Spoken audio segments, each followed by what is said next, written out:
Right now, cleanup continues after a major mess in southwest Minneapolis. A water main broke this morning, sending thousands of gallons of water rushing out of buildings and into the street.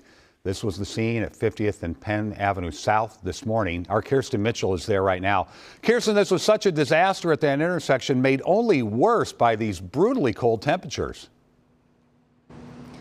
Yeah, Frank, especially this morning when all that water was gushing out. It was freezing on the sidewalks and the streets, essentially creating ice rinks. Now, since then, crews have been here on scene working to repair that water line. You can see right now there's a gaping hole in the ground. They're hoping to finish the repairs tonight and hopefully reopen the street tomorrow.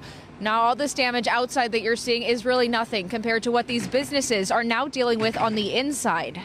Firefighters arrived at 50th and Penn around 3:30 in the morning to find no fire, just a surge of water.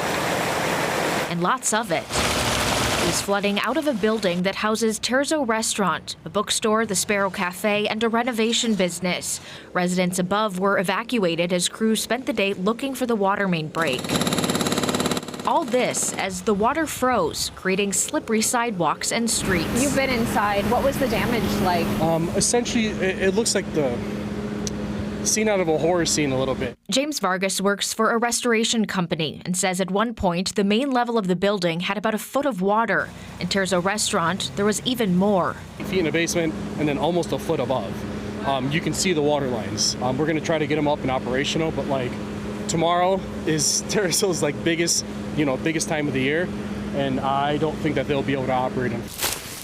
Also feeling the effects on the biggest business day of the year is nearby Lake Harriet Florist. The water is receding. Earlier, of course, it was up to the third step, about 3 feet to 4 feet of water, so everything in the basement was floating. They lost all their supplies, as well as water and heat. In fact, our cooler is warmer than the ambient temperature in here as we're talking. Which means these orders need to be picked up ASAP. There are a lot of issues that are happening concurrently, so we're going to have to get the flowers out so they don't freeze overnight. Without essentials, they'll have to close on Valentine's Day, missing out on precious walk-in customers. It's disappointing because we enjoy doing what we do.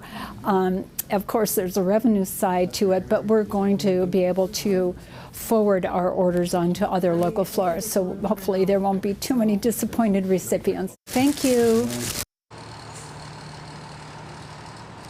Now, power and water has been shut off in this area. Again, the city hopes to repair the water line today and then fill the street, reopen it to cars, hopefully sometime tomorrow. But as you can see, there's so much work left to be done. At this time, it is unclear what caused this water line to break and create all this mess. Amelia? It's a huge mess. All right, Kirsten, thank you.